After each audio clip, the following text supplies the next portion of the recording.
4달 전까지 1억 8, 9천을 내놓던 게 4달이 지난 지금 3억을 내놓기 시작합니다. 그러면 지금 투자하는 곳은 어딜까요?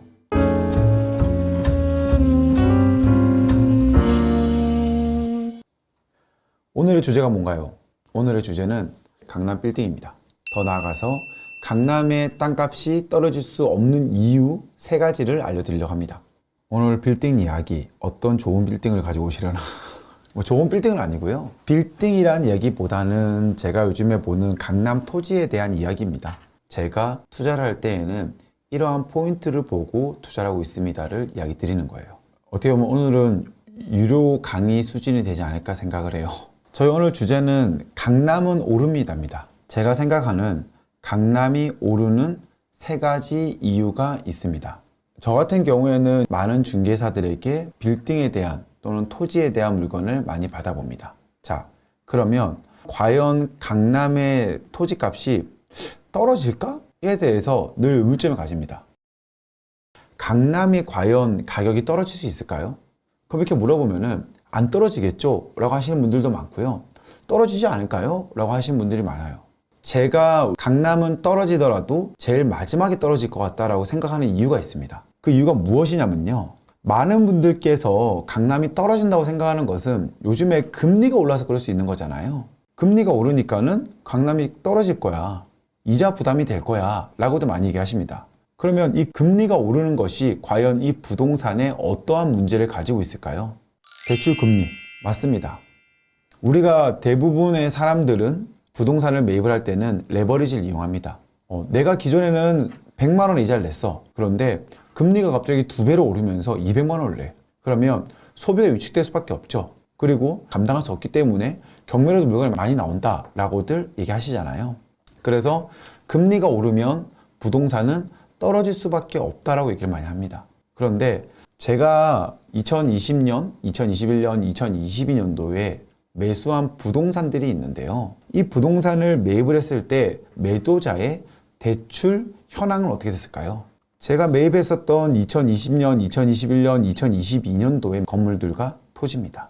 이분들은 이 정도의 재산을 갖고 있는데 어느 정도의 대출을 받았었을까요?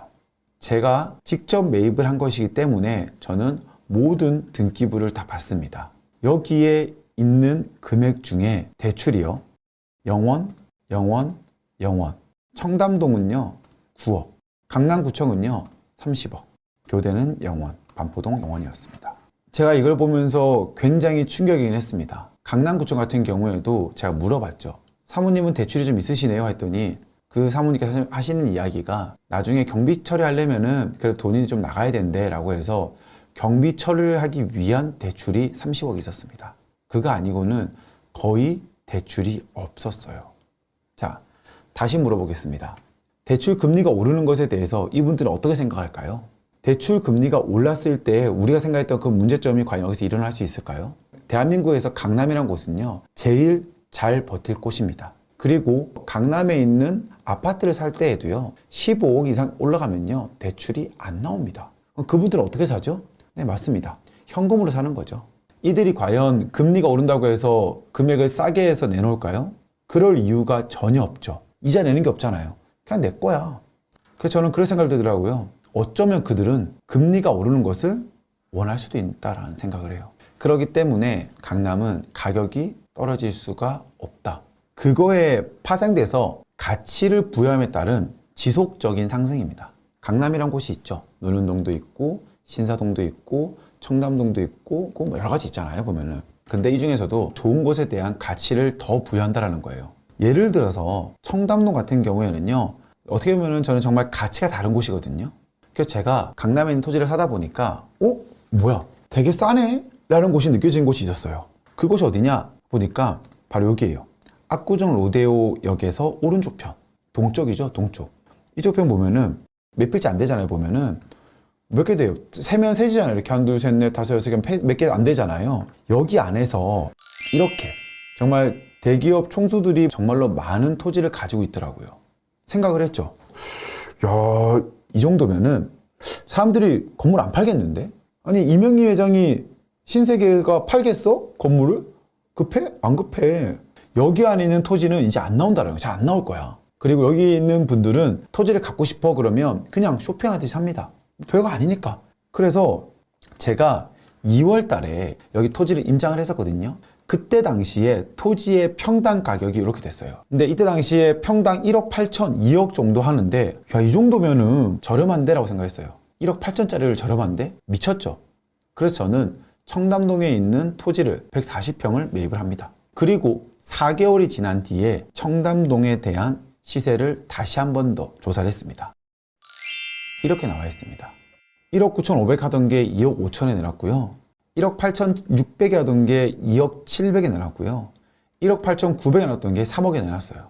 4달 전까지 1억 8, 9천을 내줬던 게 4달이 지난 지금 3억을 내놓기 시작합니다. 여러분들은 4개월 동안 뭐 하셨나요? 이거는 지금 청담동 뿐만 아니고 이 최근 2년 동안은 뭐 강남에 있는 그 안에서는요, 이런 일들이 정말로 많이 벌어지고 있었습니다. 제가 2년 동안 그렇게 많이 말씀드렸지만은 누군가는 움직였고 누군가 움직이지 않았었던 거죠. 족장님, 그러면 지금은 더 할 게 있나요? 라고 물어볼 수 있잖아요. 있습니다. 저는 정말로 강남 빌딩을 계속 매입을 하고 있거든요. 그러면 지금 투자하는 곳은 어딜까요? 제가 어떠한 포인트를 가지고 강남 토지를 바라보고 있을까요? 제가 지금 강남 토지를 바라보는 시점 중에 한 가지 포인트는요, 바로 강남의 평당 1억 원 이하의 토지를 보고 있습니다. 그렇다고 해서 1억 원 이하야 라고 해서 막 사지는 않습니다. 그것에 대해서도 여러 가지의 공식을 정하고 난 다음에 진입을 합니다. 예를 들어서 너무 고바위에 있어 매입하지 않습니다.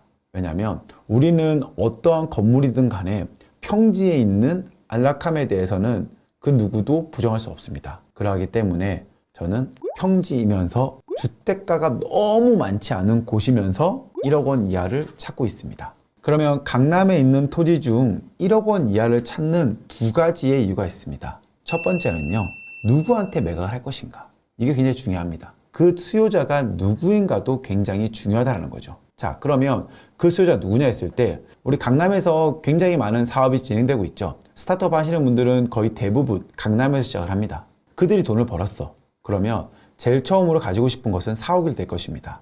우리가 일반 분들은 사옥이라는 것에 대해서 잘 감이 오지 않습니다. 그런데 내가 회사를 운영한다 그러면 사옥을 찾을 수밖에 없어요. 왜 그러냐면요, 회사를 운영하시는 분들은 사옥이라는 게 아파트의 실거주와 똑같은 느낌이라고 생각하시면 됩니다. 실거주를 꿈꾸시는 분들이 굉장히 많은 거예요. 내 집을 가지는 게 꿈이신 분들이 많이 있잖아요. 회사를 운영하시는 분들은 내 사옥에서 나의 직원과 함께 일하는 게 꿈이신 분들이 굉장히 많아요. 그런데 처음부터 좋은 빌딩을 매입할 수 있을까요? 그렇지 않죠. 한 발 한 발 나가는 거죠. 그러니까 즉 우리가 신혼부부 생활을 할 때에는 제일 처음에는 18평, 아이가 하나 생기면은 25평, 33평 이렇게 넘어가는 것처럼 사업을 하시는 분 똑같습니다. 제일 처음에 진입할 수 있는 사옥은 딱 정해져 있어요. 그래서 저는 실거주가 진입하기 위해서는 가격이 더 중요할 수 있다. 토지 가격을 최대로 낮은 가격에 매입을 한 다음에 내가 신축을 하고 그들에게 공급을 해야지라고 생각을 하는 거예요. 그래서 강남 같은 경우에는 신축, 사옥에 대한 수요가 굉장히 많기 때문에 저는 그들에 대한 타켓을 잡고 진입을 하고 있고요. 자, 두 번째로 하는 거는 발품을 많이 팔아서 최대한 저렴한 금액에 매입하는 것이 굉장히 중요합니다. 저 같은 경우에는 예전에도 한번 이야기 드렸어요. 내가 발품을 정말 많이 팔고 좋은 토지를 많이 찾으러 다니잖아요. 그러면 진짜로 그 지역마다 한 달에 하나, 두 달에 하나씩은 찾을 수 있어요.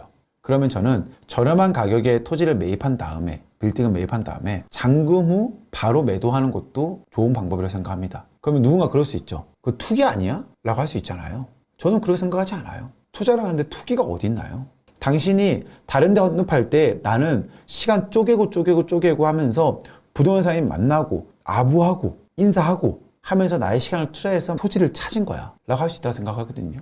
저는 그래서 잔금 후 바로 매도하는 것도 한 가지 방법이라고 생각합니다. 나쁜 게 아니라고 생각을 해요. 내가 열심히 발품을 팔았을 때 이 동네에서 이 정도에 매입을 할 수 있어? 그럼 내가 이것을 가지고 있다가 6개월 뒤에 매각을 했을 때에는 지금 여기보다는 훨씬 더 좋은 수익이 날 수 있어? 그러면 저는 잔금 후 매도하는 것도 좋은 방법이라고 생각을 해요. 왜냐하면 한 가지 예로 드리면은 제가 저저번 달에 평당 8,300만 원 정도에 매입을 했습니다. 토지를. 이번 달에 하나 더 매입을 했어요. 그곳이랑 굉장히 가까운 곳인데. 근데 얼마에 매입한지 아세요? 평당 7,400만 원대에 매입을 했어요. 약 1,000만 원 정도 싸게 매입을 한 거예요. 100평을. 그럼 가격이 얼마인가요? 그렇다면 이 토지가 6개월 뒤에 얼마가 돼 있을까요? 최소한의 나의 마진은 딱 깔아놓고 가는 거잖아요. 그럼 전 생각할 수 있죠. 6개월 뒤에 그냥 바로 매각을 해도 되는 것이고 더 가치가 있고 더 좋을 것 같아. 그러면 신축을 하고 또 매각하는 방법도 있고요. 그러니까 이런 것 같이 많은 분들이 얘기하시죠. 족장이 없는데요? 안 찾아보니까 없죠. 왜 없어요? 투자하는 방법이 여러 가지잖아요. 그래서 저는 이 토지를 매입을 할 때에도 이렇게 두 가지 안을 갖고 갑니다. 토지 그대로 매각할 수 있는 거고 신축할 수 있는 거야 라고 생각하고 접근하는 거예요. 내가 그렇게 해서 투자했을 때에는 다른 사람보다 더 빠르게 돈을 벌 수 있다는 것을 생각할 수 있다는 거죠. 그래서 접근하는 방법은 되게 중요해요. 방법을 아는 것이 되게 중요하다고 생각하거든요. 그 방법을 아는 사람은요, 돈을 벌 수 있는 것이고요. 그 방법을 모르면 우리는 평생 돈을 벌 수 없습니다. 다시 한번 정리 드리자면요. 강남 토지의 가격이 떨어질 수 없는 이유는요. 첫 번째로는 강남 토지를 가지고 계신 분들은요, 버티는 힘이 충분합니다. 굳이 빠르게 매각할 필요가 없어요. 그들은 현금 부자거든요. 두 번째로는 그들이 가치에 대해서 알기 시작했습니다. 저는 개인적으로 이런 유튜브라든지 이러한 정보망이 정말 좋아진 것이 누군가에게는 좋은 일이지만은 또 누군가에게는 굉장히 독이라고 생각을 해요. 왜냐하면 이제는 숨길 수 있는 정보가 없거든요. 정보의 장이기 때문에 사람들이 가치에 대해서 정확히 알기 시작했습니다. 그리고 마지막으로는 수요예요, 수요. 투자는 수요뿐만 아니고 실거주에 대한 수요도 끊이지 않고 있습니다. 그래서 강남이 떨어질 수 없는 이유는 저는 이 세 가지가 굉장히 크다라고 생각을 합니다. 저는 그런 얘기를 굉장히 좋아합니다. 자본주의는요, 빨리 깨닫느냐의 싸움이라고 생각을 해요. 누군가는 빨리 깨달아서 큰 돈을 벌기도 하고요. 누군가는 두려움에 떨고 더 이상 투자하지 못해서 내 삶에서 더 이상 나아지지 않을 수도 있습니다. 물론 제가 이야기하는 게 저는 정답이라고 생각하지 않습니다. 저는 그냥 저의 채널에서 저의 생각을 이야기 드리는 것 뿐이고요. 그리고 우리가 돈을 버는 방법은 이러한 식으로 여러 가지 방법이 있다고 얘기 드리는 거예요. 또 하나는 지금의 강남시장은 이런 것이다 라는 것도 여러분들은 꼭 아셔야 될 것 같아서 얘기 드립니다. 자본주의, 빨리 깨닫느냐의 싸움 절대 잊지 마십시오. 유료 강의 너무 오픈해주지 말라고요? 저는 제 수업에서는 더 자신 있는 게 많기 때문에 걱정하셔도 됩니다. 그리고 여러분들에게 유료 강의는 이 정도의 생각을 가지고 얘기한다라는 거는 또 한 번 더 얘기 드리고 싶어서 그러니까요.